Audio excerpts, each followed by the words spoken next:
La inflación, la evolución del dólar, las perspectivas en lo económico preocupan a los argentinos, a los empresarios. Es una de las principales inquietudes que hoy tienen los argentinos, que todos los argentinos tenemos. Bueno, para hablar sobre este tema, hoy ya nos acompaña Marcelo Capello, economista integral de Fundación Mediterránea. Marcelo, gracias por aceptar la invitación y acompañarnos. Gracias por venir, Marcelo. Gracias a ustedes, un gusto, como siempre. Bueno, vamos a tocar distintos temas, pero el primero que tiene que ver con la inflación, ¿no? Y esta preocupación, que si bien el último índice de septiembre es un poco inferior a lo que venía siendo antes, 6,2%, pero sigue siendo alta y como decía Roberto en su columna, va a llegar prácticamente al 100% a fin de año, y eso realmente son números que asombran, más teniendo en cuenta la región, otros índices de inflación que tiene. ¿Será posible en algún momento disminuir considerablemente, digamos, la inflación? ¿Y cómo vamos con las políticas de este gobierno? ¿Es factible? Bueno, hubo un cambio de escala en la inflación ya hace varios meses, ¿no? Del 2008 en adelante, que es cuando volvimos a tener inflación alta, aunque el INDEC en ese año también empezó a mentir, el año anterior empezó a mentir con las cifras de inflación, tuvimos una inflación del 2-3% mensual, 4% mensual desde allí en adelante, con algunas excepciones, pero este año empezamos a tener inflación del 6-7% en varios meses. O sea, pasamos a otra escala de inflación y empezaron a jugar mucho las expectativas. No solo la emisión de dinero, el déficit fiscal, que es lo que en el fondo genera inflación, sino también empiezan a jugar mucho las expectativas, porque hay expectativas de devaluación, había y sigue habiendo. Entonces los formadores de precios, cuando digo formador de precios no digo que genere inflación, sino el que pone los precios. Claro. Ve que si tiene que importar un bien, no sabe si va a pagar un dólar de 150 pesos o de 300 pesos, evidentemente se empieza a trasladar a los precios parte de esa incertidumbre. Entonces, una porción de los precios se empiezan a fijar al dólar de 300. Otros, todavía muchos, al dólar de 150 pesos. Sobre todo los precios de los que exportamos. Y ahí entran mucho los alimentos. Entonces, los alimentos están todavía fijados al dólar oficial. Y además inciden las retenciones a las exportaciones. Muchos otros bienes están en un mix entre el dólar de 300 y el de 150. Ahora, como pasamos a esa escala de inflación mayor, donde juegan los componentes últimos que generan inflación, emisión de dinero, déficit fiscal, pero también juegan las expectativas, para bajar la inflación va a hacer falta un gobierno más creíble y que además de tener un plan para bajar el déficit fiscal y la emisión rápido, va a tener que también tener un plan para jugar con las expectativas, para desindexar la economía. O sea, el plan ya es más complejo al que hacía falta a lo mejor hasta hace 2 años atrás. El plan austral, por ejemplo, de 1985, con el presidente Alfonsín, que durante un año bajó la inflación considerablemente, además de algunas medidas ortodoxas para bajar la inflación, reducir el déficit fiscal, reducir la emisión, había tenido otras más heterodoxas, como algunos controles de precios y también lo que se había llamado una tablita para desindexar, el desagio. O sea, empiezan a aparecer esas cosas heterodoxas para trabajar sobre las expectativas. Claro. Porque la gente ya está formando precios. Esa inercia de que las cosas van a aumentar.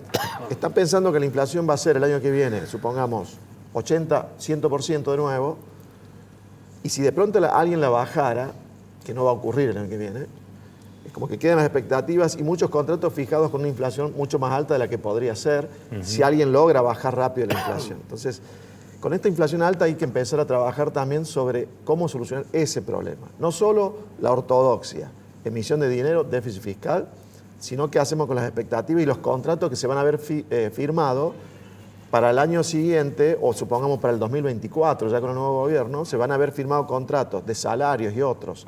Una inflación más alta de lo que a lo mejor va a terminar siendo. Y hay que trabajar sobre la expectativa. Este gobierno es difícil que pueda bajar la inflación. Si cumplen con el Fondo Monetario, tendrían que seguir bajando el déficit fiscal y seguir bajando la emisión de dinero. Por eso el viceministro de Economía dice que la inflación que está viendo ahora no se condice con la realidad monetaria, ¿cierto? Lo que pasa es que la inflación actual se condice con la realidad monetaria de varios meses previos. Claro, atrás. Hay cierto rezago en los efectos monetarios. Pero le falta credibilidad al gobierno para poder tener un plan serio para bajar la inflación. Ahí está el problema. Se hablaba, había rumores de algún congelamiento de precios, la duda era si previo al congelamiento podía haber un ajuste cambiario o no. Pero si hay ajuste cambiario, uno piensa, bueno, pero ¿por qué directamente, si están dispuestos a subir el tipo de cambio más bruscamente, en vez de las mini devaluaciones mensuales, ¿por qué no hacerlo ya con un plan más estructurado y que apunte más a largo plazo? Porque los rumores hablaban de congelar precios por 4 meses. Claro. Evidentemente no se está pensando en un plan para bajar la inflación en forma sostenida, sino parches, quizás para después renovar el congelamiento y llegar a las elecciones. Ahora, controles de precios nunca funcionaron en el mundo ni en Argentina, ¿no? Y estos parches, ¿no?, que de los que mencionabas vos, distintas medidas, como el dólar soja en su momento, para que ingresen reservas, sumado a lo que mencionabas hace un ratito, que este es un gobierno que tiene debilidad política, la coalición de gobierno está de alguna manera enfrentada y en la oposición todavía no aparece un liderazgo, o sea, hay distintos liderazgos, pero también están en su discusión interna. Entonces el panorama, digamos, es difícil para pensar en un soporte político que permita tomar ciertas medidas un poco más fuertes, ¿no? Sí, claramente. En la coalición actual ocurre que cuando las papas queman con la economía, cuando empieza a subir mucho el blue, como en 2 o 3 oportunidades ocurrió en este último mandato, se asustan. Se asusta Cristina Fernández también, porque le tienen miedo a las corridas cambiarias, o después que se podrían transformar en bancarias, le tienen miedo. De hecho, hay una versión de que Néstor Kirchner decía que lo que podía sacar de algo a un gobierno era, él decía, los bancos y la calle, o sea, la gente en la calle. Claro. Y los bancos se refería a las corridas, ¿no? Se le tienen miedo y saben de que eso es peligroso en Argentina. Se asustan, permiten que se tomen algunas medidas un poco más ortodoxas, como le han permitido ahora a Massa, pero después de 2 o 3 meses empiezan nuevamente a las andadas a criticar las medidas esas que habían acompañado inicialmente, al menos acompañados con el silencio. Claro. Ya empezamos a ver que en la cámpora hay declaraciones como, por ejemplo, que ya se cayó el acuerdo con el FMI. Y tiene que salir el ministro Massa a decir, el acuerdo está vigente y lo estamos cumpliendo, con algunas pequeñas trampitas, pero se está cumpliendo. Claro. Entonces, si ya están empezando ahora, en octubre, o sea, a un año de la elección general, de nuevo a poner trabas al propio gobierno en las internas, ¿y qué va a pasar de aquí a unos meses? ¿Y qué va a pasar cuando nos acerquemos a las elecciones? Claro, sí. Sobre todo si la economía no está funcionando bien o no baja la inflación como se esperaba. El Estado va a aumentar el gasto. Como Massa había prometido. ¿Qué va a pasar? ¿Qué presión va a haber para gastar más, para emitir más? O para no cumplir con el FMI, si ya están diciendo algunos que el acuerdo se cayó. Sí. Y además hay que ver qué declara la oposición. Supongamos que las encuestas dan de que probablemente gane la oposición. Sí. ¿Qué declaran los candidatos de la oposición que van a hacer con la economía? Recordemos que en el 2019, el candidato que parecía que iba a ganar, que las encuestas le daban ganador y que después ganó por mucho en las PASO, decía antes de las PASO y después de las PASO, que ya había ganado y que por ende prácticamente ya era presidente, decía que el dólar a 40 pesos era muy barato y recién dejó de decir de que el dólar estaba barato cuando había llegado a casi 70 pesos. Claro, sí. ¿Qué pasa si el año que viene los que parecen que van a ganar hacen declaraciones similares? Eso también impacta en un año electoral. Claramente se empieza a ver lo que va a ser el próximo gobierno, no ya tanto lo que es la... Perdón, pero quería pensar, ahora se está por repartir un bono de 45.000 pesos, dividido en 2, a la gente que no tiene ningún ingreso. Y oía, no sé si oí mal o vi mal, que el gobierno necesita disponer de 90.000 millones de pesos para cumplir. ¿De dónde sale? Y bueno, la presión política era usar... De la máquina. Era usar el dólar soja, o sea, el producido del dólar soja. Ahora, el producido del dólar soja también servía para cerrar los números de este año, cerrar en términos del acuerdo con el FMI, que es un déficit de 2,5%. O sea que si lo que se iba a usar para que den los números para el acuerdo con el fondo se va a usar una parte para otra cosa, empieza a peligrar el cumplimiento del acuerdo. ¿Eso es malversar? Sí, lo que está haciendo en los últimos meses el gobierno no es emitir tanto dinero, sino que emite mucho y después lo saca gran parte de lo que emitió, emitiendo otra especie de billete, pero que rinde interés, que es la LELIQ. Y que son unos intereses bárbaros. Que paga 107% al año. Sí.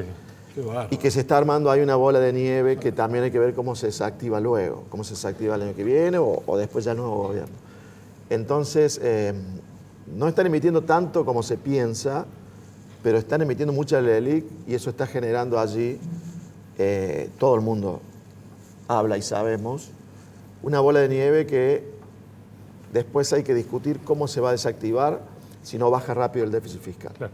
Y Marcelo, se discute por estos días el presupuesto 2023, la hoja de ruta para la economía, con una inflación estimada del 60%, un dólar hacia fin de año en 269, entre algunos índices, paralelamente esto de que los jueces paguen ganancias. ¿Qué lectura podemos hacer de este presupuesto que muchas veces es una formalidad que en la práctica después no se concreta? Sí, en Argentina además, en los últimos, de 2005 en adelante, los presupuestos realmente han representado muy poco de lo que ha sido la realidad posterior. Por la inflación, había años donde se presupuestaba una inflación del 8% y terminaba siendo del 25%, cuando el INDEC le metía mano a los números. Pero además este presupuesto lo comenzó Guzmán, lo habrá retocado algo Batakis y lo terminó y lo presentó más. O sea que evidentemente es un presupuesto que debe ser un Frankenstein. La verdad que no hay que perder mucho el tiempo discutiendo sobre el presupuesto.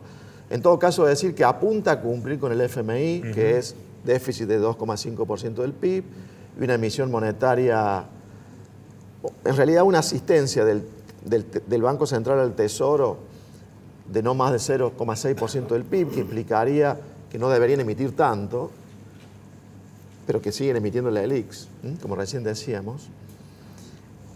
Pero como tenemos una porción de gente del gobierno que está diciendo que ya se cayó el acuerdo con el FMI, claro, a ese presupuesto hay que verlo andar. Claro. Hay que verlo andar. Se presupuestó 60% de inflación para el año que viene. Poco creíble, por cierto. Sí.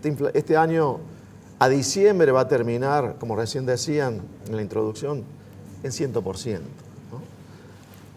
98, 99, 100, 102%. No cambia, no está la diferencia. ¿Y qué es mejor, Marcelo, como el año pasado, rechazar el presupuesto o tratar de modificar, como creo que se está haciendo en algunos rubros? Aparentemente la estrategia de la oposición es no volver a rechazar, tratar de que haya un presupuesto, porque ya no hubo el año pasado, porque además como un año electoral se puede terminar beneficiando al gobierno si no hay presupuesto, porque se reconduce el anterior, pero en un país donde después la inflación es mayor que la que se pone en el presupuesto y se recauda más de lo que se había presupuestado, en un año electoral se le deja las manos sueltas al gobierno para que use discrecionalmente los recursos. Claro.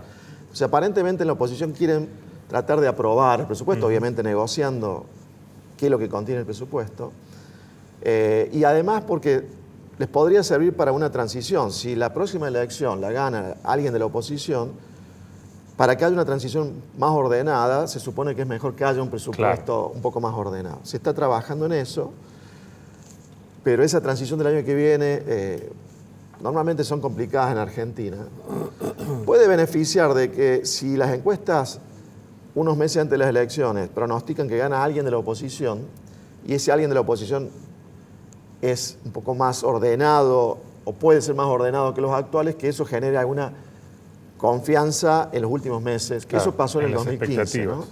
Eso pasó en el 2015 y le ayudó al gobierno de Cristina Fernández anterior a llegar a octubre y después a diciembre sin tener que ella ajustar dólar, ajustar tarifas y otro, y lo tuvo que hacer después Macri, ¿no?